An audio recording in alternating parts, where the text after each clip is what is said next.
नमस्कार दोस्तों, मैं किंजल चौधरी स्वागत करता हूं आप सभी का पाथ फाइंडर पर। दोस्तों, आप मुझसे मेरे टेलीग्राम चैनल पर जुड़ सकते हैं, जहां पर लेक्चर के उपरांत आपको पीडीएफ अपडेट्स मिल जाएंगे। और साथ ही साथ ये मेरी अनअकैडमी प्रोफाइल है, जहां पर यदि आप मुझे फॉलो करें तो आपको मेरे द्वारा बनाई गई जितनी भी फ्री स्पेशल क्लासेस होती है उनकी नोटिफिकेशन मिल जाएंगी और आप उन फ्री क्लासेस को लाइव अटेंड कर पाएंगे। तो दोस्तों, जैसा आपको मालूम है, जस्ट कुछ दिन पहले तक northern parts of US and Canada, अगर हम देखें तो वहां पर अभूतपूर्व भीषण गर्मी का वो सामना कर रहे हैं। और इसके पीछे किसको जिम्मेदार ठहराया जा रहा है? तो एक कंसेप्ट है हीट डोम। कह रहे हैं भाई गर्मी हो रही है बिकॉज ऑफ हीट डोम। डोम का मतलब होता है गुंबद, तो गर्म करने वाला कोई गुंबद, ऐसा कुछ है इसका अगर हिंदी में तात्पर्य देखें तो। क्या है ये हीट डोम? ये कैसे बन रहा है? इसकी क्या मैकेनिज्म है? ये कैसे ला नीना से कनेक्टेड है? ये कैसे पोलर फ्रंट जेट से इसका क्या रिश्ता है? एडायबिटिक वार्मिंग से कैसे कनेक्टेड है? तो आज ये सारी चीजों को हम समझेंगे एंड आज के बाद आप हमेशा के लिए इस कंसेप्ट को समझ लेंगे और आपको याद भी हो जाएगा। तो इस वक्त क्या हो रहा है दोस्तों? एक्सट्रीम हॉट वेदर ऑब्जर्व किया जा रहा है कनाडा में। ये अभूतपूर्व है। लोग कह रहे हैं ये वंस इन अ मिलेनियम ऐसा देखने मिलता है जो इस वक्त देखने मिल रहा है। तो अगर आप टेम्परेचर की बात करें दोस्तों, तो अगर हम टेम्परेचर देखें तो कुछ इस प्रकार से आप देख सकते हैं, जितना लाल उतना ज्यादा गर्म, अगर काला हो जाए तो 50 डिग्री करीब टेम्परेचर है। तो आप देख सकते हैं टेम्परेचर 29 जून 30 जून आते आते देख सकते हैं क्या टेम्परेचर यहां पर ऑब्जर्व किए गए हैं। तो यहां पे देख सकते हैं दोस्तों, ये काला ग्रेइश है, यानी 45 प्लस टेम्परेचर है, करीबन 50 डिग्री के करीब टेम्परेचर पहुंच गया है। दोस्तों, ये कौन से इलाके हैं? ये इलाके आप अगर देखें दोस्तों तो कुछ आर्कटिक सर्कल के नीचे वाला ही इलाका है, कुछ 65, 62, 61 डिग्रीज वाला रीजन है। तो दोस्तों, इन रीजन में कैसे इतनी ज्यादा गर्मी हो रही है? क्लाइमेटिकली देखें तो ब्रिटिश टाइप क्लाइमेट होना चाहिए, यानी कि वार्म समर, मॉडरेट समर, बिल्कुल बढ़िया समर होता है। 20-22 डिग्री हो गई तो लोग कहते हैं गर्मी हो गई, अदरवाइज 14-15 डिग्री टेम्परेचर बनी रहती है। कुछ वैसा ही क्लाइमेट होना चाहिए जैसा यूके वगैरह में होता है, वेस्टर्न पार्ट्स ऑफ यूरोप में होता है। तो यहां पर ये कैसे हो गया कि दोस्तों लिटन में 49.6 डिग्रीज, कैशे क्रीक में 48.1 डिग्रीज, सियाटल में 42.2 डिग्रीज, पोर्टलैंड में 46.1 degrees, record breaking temperature 50 degree करीब टेम्परेचर लिटन में पहुंच गए कनाडा के ब्रिटिश कोलंबिया रीजन में। दोस्तों, ये कैसे हुआ? इतना ज्यादा 233 लोग मर चुके हैं। ये थोड़ी पुरानी बात हो गई, अब तो और भी ज्यादा लोग मर चुके हैं। तो ये कैसे हो रहा है? होटल्स, एसीज डिमांड में है। क्यों? क्योंकि लोगों के पास घर में इन इलाकों में जो टेम्परेचर रहता है दोस्तों 15-20 डिग्री का, लोग तो पंखा भी नहीं लगवाते, एसी तो दूर की बात है। तो इतनी भयानक गर्मी हुई कि लोग होटल की ओर भाग रहे हैं कि भैया होटल दे दो, एसी वाला रूम देना, वहां पर रह सकें। तो उसकी भी बहुत ज्यादा डिमांड में है। तो ये क्या हो रहा है? कैसे हो रहा है? तो दोस्तों, इसके पीछे साइंटिस्ट कह रहे हैं क्या रिस्पॉन्सिबल है? Heat dome. तो दोस्तों, जब हम हीट डोम को समझेंगे तो हीट डोम को हमें एक्सप्लेन करना है, हमें समझना है। इस बार के प्रीलिम्स, मेंस तीनों एस्पेक्ट से बहुत इंपॉर्टेंट है। तो दोस्तों, हीट डोम को समझने के लिए हमें 3 कंसेप्ट पर पकड़ रखनी पड़ेगी। पहला कंसेप्ट है दोस्तों El Nino southern oscillation, ENSO. दूसरा है दोस्तों पोलर फ्रंट जेट स्ट्रीम्स, और तीसरा एडायबिटिक वार्मिंग ऑफ सिंकिंग एयर। तो आइए इन तीनों को समझते हैं और फिर हम देखते हैं हो क्या रहा है भाई northern parts of north western parts of north America में। दोस्तों, सबसे पहले देखते हैं जेट स्ट्रीम। तो दोस्तों, जैसा आपको मालूम है, पृथ्वी में कुछ लैटिट्यूड्स में अपर एटमॉस्फेयर में 8 से 9 किलोमीटर से के हाइट पे, ट्रोपोस्फेयर, ट्रोपोपॉज के करीब में, ट्रोपोस्फेयर में, वहां पर कुछ अपर एल्टीट्यूड विंड्स चलते हैं जो कि बहुत तेजी से चलते हैं, वेस्ट टू ईस्ट चलते हैं, सरकम पोलर यानी पृथ्वी के चारों तरफ चलते हैं। अगर ये पोल है तो आप देख सकते हैं पोल के ही चारों तरफ इस प्रकार से चलते हैं, जिनको क्या कहते हैं दोस्तों? Jet stream. तो जेट स्ट्रीम दोस्तों, जैसा आप देख सकते हैं, दो नॉर्दर्न हेमिस्फीयर में 2 प्रकार के हैं, पोलर जेट स्ट्रीम, सब ट्रॉपिकल वेस्टर्नली जेट स्ट्रीम्स। ये मेजर जेट स्ट्रीम्स हैं, इसके सिवा माइनर जेट स्ट्रीम्स भी होते हैं। तो यहां पे आप देख सकते हैं ये जो हवाएं चल रही हैं ये क्या है? ये जेट स्ट्रीम है। तो ये कौन सी लैटिट्यूड पे चल रही है दोस्तों? ये 60 डिग्री लैटिट्यूड वाली की बात हो रही है। तो this is polar front jets, और यहां पे जो हवा चल रही है दिस इज सब ट्रॉपिकल वेस्टर्नली जेट। तो 60 डिग्री लैटिट्यूड के आसपास, यानी ये वही इलाका है जहां पर इस वक्त हीट वेव चल रही है, वहां पे एक जेट स्ट्रीम चलती है अपर एटमॉस्फेयर में, जिसका नाम क्या है दोस्तों? Polar front jet. ठीक है। दूसरा कंसेप्ट दोस्तों हम देखने वाले हैं एल नीनो सदर्न ऑसिलेशन का। तो दोस्तों, ऑसिलेशन क्या होता है? दोस्तों एक सिंपल हार्मोनिक मोशन है ऑसिलेशन, जैसे एक पेंडुलम होता है, पेंडुलम का एक मीन पोजीशन होता है और एक एक्सट्रीम होता है, वैसे ही इधर पे और एक एक्सट्रीम होता है, यानी एक मीन पोजीशन है और एक एक्सट्रीम 1 है और दूसरा एक्सट्रीम 2 है। तो कुछ वैसा ही pressure and temperature difference specific ocean भी फेस करती है। तो आप देख सकते हैं ये पेंडुलम का नॉर्मल पोजीशन है, यानी कि ये नॉर्मल पोजीशन वाला कुछ इस प्रकार से नॉर्मल पोजीशन, नॉर्मल टाइम्स में क्या होता है पैसिफिक ओशन में, तो दोस्तों साउथ अमेरिका के पास यहां पे जो पानी होता है ये कुछ कूल होता है और ऑस्ट्रेलिया के पास यहां पर पानी थोड़ा गर्म होता है और यहां पर कुछ हाई प्रेशर बना रहता है और यहां पे कुछ लो प्रेशर बना होता है। ये क्या होता है दोस्तों, नॉर्मल टाइम्स का कंडीशन। फिर दोस्तों आता है पेंडुलम का एक एक्सट्रीम,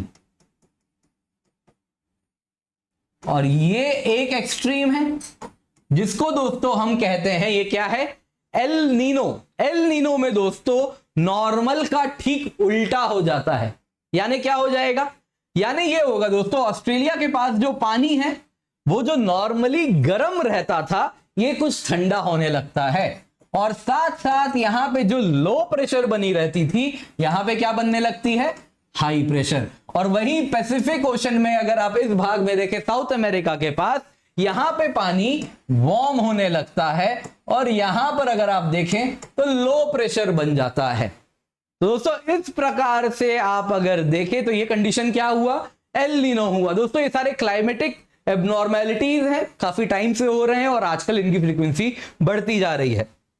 अब दोस्तों इसी पेंडुलम का तीसरा भी तो एक पोजीशन होगा, यानी एक एक्सट्रीम 2 भी होगा।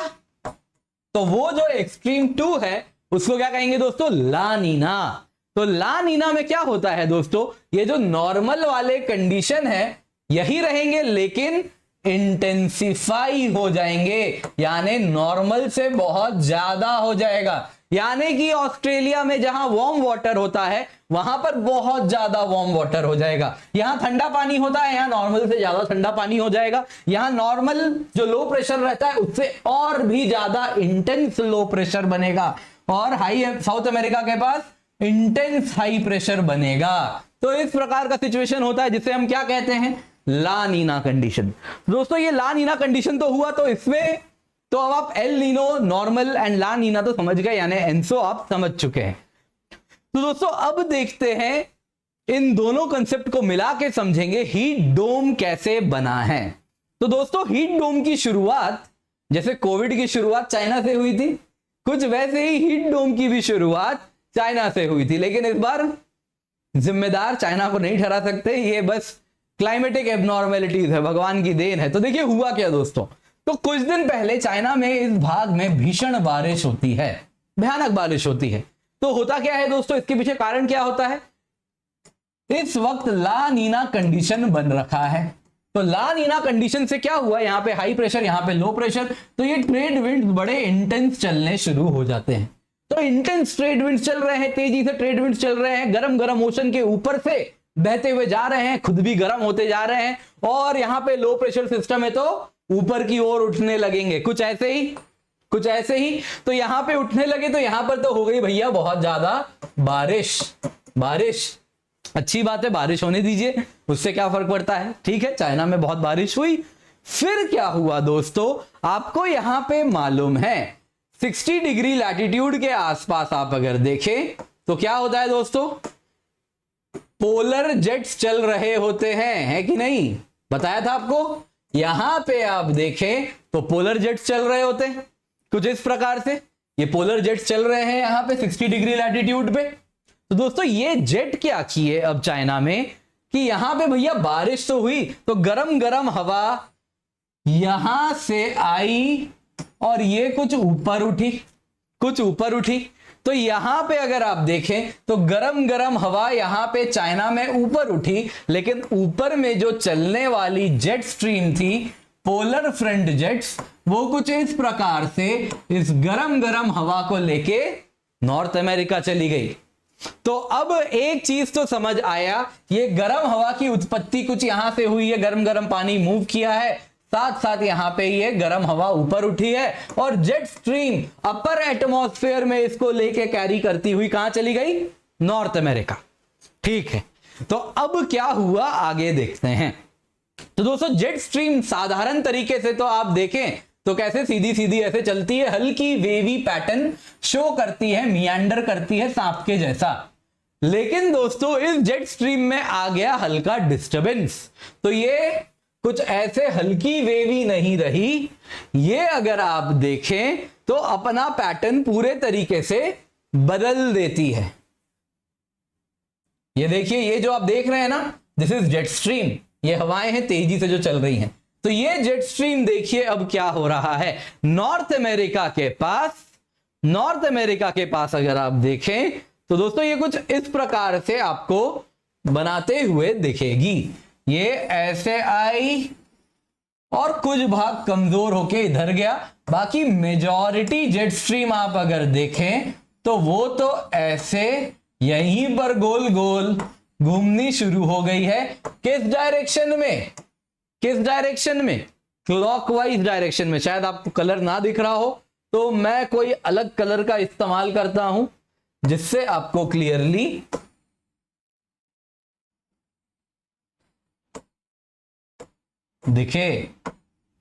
दिखा। तो दोस्तों ये किस डायरेक्शन में घूम रही है? क्लॉकवाइज डायरेक्शन में। जेट स्ट्रीम कहां चल रही है? अपर एटमॉस्फेयर में। तो दोस्तों अपर एटमॉस्फेयर में एक क्लॉकवाइज रोटेशन ऑफ एयर चल रहा है। तो हमको एक चीज मालूम है, नॉर्दर्न हेमिस्फेयर में जब हवा एंटी क्लॉकवाइज घूमती है तो क्या बनाती है? Low pressure. और जब नॉर्दर्न हेमिस्फेयर में हवा क्लॉकवाइज चलती है तो क्या बनाती है? High pressure. तो यहां पर दोस्तों बनना शुरू क्या हो गया? अपर एटमॉस्फेयर में एक हाई प्रेशर सिस्टम बनना शुरू हो चुका है। तो इस प्रकार से जेट स्ट्रीम के नीचे क्या हो गया है? हाई प्रेशर रीजन बन गया, यानी हवा गोल गोल घूम के नीचे गिरनी शुरू हो चुकी है। तो हवा यहां पे सबसाइड कर रही है। और ये हवा कैसी है? ये हवा आ रही है चाइना वाले रीजन से, गरम गरम हवा उठ के आई है, तो वो गरम गरम हवा अब इस इलाके में गिरनी शुरू हो गई है। जेट स्ट्रीम का शेप कैसा है दोस्तों? जेट स्ट्रीम का शेप अगर आप देखें तो कुछ ऐसा है।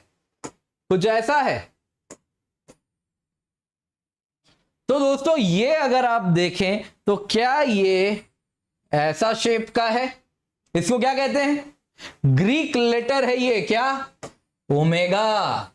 ओमेगा। तो इस प्रकार का जब जेट स्ट्रीम पैटर्न बनाए तो इसको क्या कहते हैं?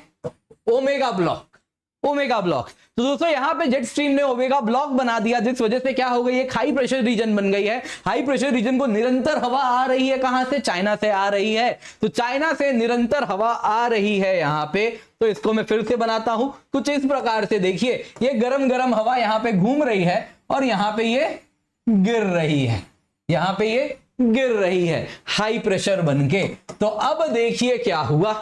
तो दोस्तों हुआ यूं, नंबर 1 पैसिफिक की हवा हुई गरम, तो चाइना के पास हवा ऊपर उठ के वो बैठ गई किस पर? पोलर फ्रंट जेट पे। पोलर फ्रंट जेट लेके उसे आई यहां पे ओमेगा ब्लॉक बना दी। तो यहां पर बन गया एक हाई प्रेशर रीजन, यानी हवा यहां पर गिरनी शुरू हो गई। तो गिरने लगी है हवा, यहां पर पाइल अप कर रही है, गिर रही है। तो इस रीजन में क्या होगा? एक गुंबद बन जाएगा गरम गरम हवा का। यही होगा ना, जमीन पे अगर हवा गिर रही है इतने इलाके में, तो एक गुंबद बन जाएगा गरम हवा का। तो कुछ वैसा ही बन रहा है, जिसको हम क्या कहते हैं? Heat dome. तो हीट डोम बन गया। अब आप ये समझ गए। तो दोस्तों जब हवा नीचे गिरती है तो क्या होगा? तो दोस्तों वो हवा जैसे ही नीचे गिरने लगेगी, उसकी जो प्रेशर है वो बढ़ने लगेगी। तो इस वजह से वो एडायबेटिकली हीट अप हो जाएगी, क्योंकि वो कंप्रेस हो रही है। कुछ वैसे ही जैसे आपका साइकिल का पंप होता है, आप नॉर्मल रूम का हवा लेते हो, उसको कंप्रेस करते हो तो आपका पंप गर्म हो जाता है। क्यों? क्योंकि हवा कंप्रेस हो रही है, उसके मॉलिक्यूल्स पास आ रहे हैं। तो टेम्परेचर क्या है? मॉलिक्यूल्स आपस में कितना ज्यादा इंटरैक्ट कर रहे हैं, वही तो टेम्परेचर है। तो वही बढ़ जाएगी, मॉलिक्यूल्स पास आ जाएंगे। तो थर्मोडायनेमिकली अगर हम देखें तो यहां पे उसका क्या हो रहा है? एडायबेटिक हीटिंग हो रही है। तो हवा जो नीचे गिर रही है वो एडायबेटिकली वार्म हो रही है। तो इस वजह से यहां पे गरम गरम हवा, ऑलरेडी गरम हवा आ रही थी, वो हवा जब गिरती है तो और ज्यादा गर्म हो जाती है। तो यहां पे जमीन कैसा हो जाएगा? गर्म हो जाएगा। तो वही तो हो रहा है। तो हीट डोम में नॉर्थ अमेरिका वाले रीजन में वही तो बन रहा है, और ये हाई प्रेशर सिस्टम बन गया है तो हवा को गिराया जा रहा है। हवा यहां से कंटिन्यूअस सप्लाई हो रही है, गरम गरम हवा आ रही है और यहां पे आके गिर रही है। इसके सिवा जब दोस्तों हाई प्रेशर सिस्टम होगा, तो दोस्तों जब लो प्रेशर सिस्टम होता है तो क्या होता है, हवा ऊपर उठती है। ऊपर उठती है तो उसकी एडियाबैटिक कूलिंग होती है। इस दौरान वो वाटर वेपर जो होते हैं हवा में, वो वाटर ड्रॉपलेट्स में कन्वर्ट हो जाते हैं और आपको बादल दिखता है आसमान में।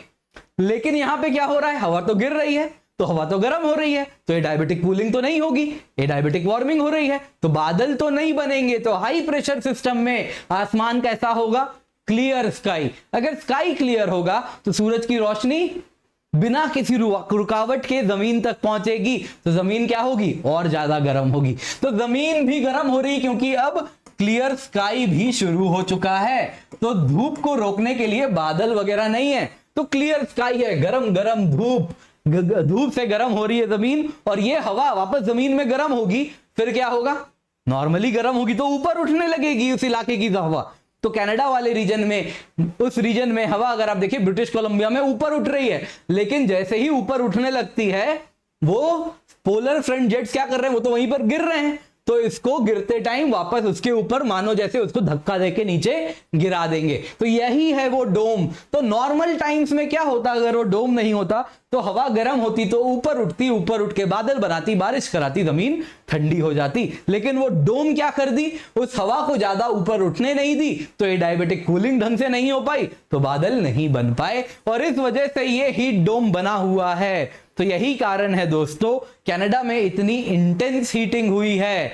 दोस्तों कुछ दिन पहले मैंने और एक वीडियो बनाया था, आप लोगों ने शायद देखा होगा, कुछ दिन पहले की ही वीडियो है, जाके अभी भी देखिएगा, आपको मिलेगा। एक कंसेप्ट है, मैंने बताया था आर्कटिक हीटिंग, काफी वीडियो बनाया था। आर्कटिक सर्कल के आसपास 42, 40 डिग्री, 45 डिग्री टेम्परेचर पहुंच गया था, तो वो भी सेम चीज था। तो अभी कनाडा में हुआ है, एक महीने पहले यही चीज यूरोप में भी देखने मिला था, जब पूरा यूरोप गर्म झुलस रहा था गर्मी से, तो वो भी सेम चीज था, हीट डोम था। बस अब हीट डोम बहुत ज्यादा न्यूज में आ गया है क्योंकि नॉर्थ अमेरिका में ये होना शुरू हो चुका है। तो क्या होगा इस हीट डोम से, तो जाहिर सी बात है दोस्तों, लोगों की जिंदगी जाएगी। गर्मी इतनी ज्यादा है कि लोग बर्दाश्त नहीं कर पाएंगे, तो लोग मर सकते हैं। ऑब्वियसली इतना ज्यादा टेम्परेचर है, लोगों के पास पंखा भी नहीं है, कहां से रह पाएंगे। तो फैटेलिटीज बहुत ज्यादा हो रहा है दोस्तों, बहुत ज्यादा हो रही है, काफी लोगों की जान जा रही है, लोग नहीं रह पा रहे हैं, इतनी गर्मी झेल नहीं पा रहे हैं। साथ साथ एग्रीकल्चर को क्या होगा, डैमेज होगा, जाहिर सी बात है। वेजिटेशन इतनी ज्यादा गर्मी नहीं सहेगी तो वो भी खत्म हो जाएगा। साथ साथ ड्रॉट भी आना शुरू हो गया है। साथ ही साथ आप देखें तो मिट्टी क्या हो रही है दोस्तों, अगर गर्मी है, भीषण गर्मी है, तो मिट्टी की भी नमी खत्म होती जा रही है, मॉइस्चर भी क्या होता जा रहा है, लूज करता जा रहा है। तो इस वजह से मिट्टी ड्राई हो गई है, पत्ते ड्राई हो गए हैं, जरा सी भी चिंगारी आग में तब्दील हो जाएगी तो वाइल्ड फायर बढ़ जाएंगे। और साथ ही साथ अगर इंडस्ट्री की बात करें तो सब एसी ढूंढना शुरू कर दिए, तो एनर्जी कंजम्पशन भी बढ़ जाएगा। तो दोस्तों बहुत इंपॉर्टेंट कंसेप्ट था। आई होप आज के बाद आपको हमेशा एक एक चीज समझ आ जाएगा, कंसेप्ट क्रिस्टल क्लियर हो चुका है। तो पसंद आया हो तो लाइक जरूर करें, एंड जब भी अनअकैडमी आए तो यूज कोड KC10 इस चैनल पाथफाइंडर को सब्सक्राइब करें, एंड ये वीडियो जरूर शेयर करें। तो दोस्तों जब भी अनअकैडमी आए यूज कोड KC10, क्योंकि इससे आपको 15% ऑफ नहीं मिलता, बेस्ट मेंटरशिप मिलेगी, डायरेक्ट हैंड होल्डिंग मिलेगी, बेस्ट नोट्स मिलेंगे, और जो गाइडेंस है वो सारे subjects of GS, SA and geography optional को कवर करती है। इसके सिवा दोस्तों आपको मैं बता दूं, अनअकैडमी में इंडिया के बेस्ट एजुकेटर्स हमारे साथ जुड़े हुए हैं, एंड इस वक्त हम अनअकैडमी प्रॉमिस वीक सेलिब्रेट कर रहे हैं 1 से 7 जुलाई। 7 जुलाई को खत्म होगा। इसके तहत आपको हम बहुत सारी चीजें ऑफर कर रहे हैं। पहला दोस्तों, अगर आप अनअकैडमी सब्सक्रिप्शन लेते हैं तो आपको अनअकैडमी नोट्स मिलेंगे। ये नोट्स आप देख सकते हैं दोस्तों, हिंदी इंग्लिश दोनों में उपलब्ध है। 100% सिलेबस कंप्लीशन है, करंट अफेयर्स के साथ मर्ज करके इसको बनाया गया है। इसके सिवा आपकी सब्सक्रिप्शन मेंस 2022 तक 1 साल की लास्ट करेगी, 2000 की मेंस 2023 तक लास्ट करेगी। एंड साथ ही साथ दोस्तों SSC एंड बैंक सब्सक्रिप्शन आपको फ्री मिल रहा है इस वक्त। एंड अनअकैडमी प्रॉमिस है, अगर आप 2 साल की सब्सक्रिप्शन लेते हैं और किसी वजह से आपका UPSC CSE क्लियर नहीं होता है, तो आपको 1 साल की एक्सटेंडेड सब्सक्रिप्शन भी मिलेगी। तो ये प्रॉमिस है हमारा। इसके सिवा टेस्ट सीरीज भी ऑफर कर रहे हैं, जिसमें 80 टेस्ट है, 50 प्रीलिम्स टेस्ट है, 30 मेंस के टेस्ट है, जिसमें इवैल्यूएशन भी मिलेगा अगर आप प्लस सब्सक्रिप्शन लेते हैं तो भी। तो ये बस अभी है, 7 जुलाई को खत्म हो जाएगा। एंड कॉम्बो में दोस्तों आपको हम एडिशनल डिस्काउंट भी दे रहे हैं। तो GS ऑप्शनल अगर आप कॉम्बो लेते हैं तो इसमें 25% प्लस 10% डिस्काउंट है जब आप कोड यूज करेंगे KC10। इसके सिवा दोस्तों लोन भी अवेलेबल है, डिस्क्रिप्शन बॉक्स में चेक करें, KC10 कोड का इस्तेमाल करें, 0% इंटरेस्ट रेट है, 0 प्रोसेसिंग फीस है। साथ ही साथ दोस्तों 2 साल की सब्सक्रिप्शन की कॉस्ट है प्लस की 64,800 रुपए, आइकनिक की है 1,04,175 रुपए, ऑप्शनल की कॉस्ट है 1 साल की 24,750 रुपए। ये सारा कॉस्ट तब होता है जब आप कोड KC10 का इस्तेमाल करते हैं। अनअकैडमी अनरावल हमने एक नया चैनल स्टार्ट किया है, तो जाइए जाके सब्सक्राइब कीजिए। उसमें आपको क्विज मिलेगा, 10 वीडियोस पर डे, 10 क्वेश्चंस पर वीडियो आएंगे, 3 वीडियो एक दिन में आने वाले हैं। 7 जुलाई से नया बैच भी स्टार्ट हो रहा है और साथ ही साथ अनअकैडमी कॉम्बैट स्कॉलरशिप टेस्ट भी है, फ्री टेस्ट सीरीज है, इसका इस्तेमाल करें using the code KC10। Thank you so much for joining, have a great day.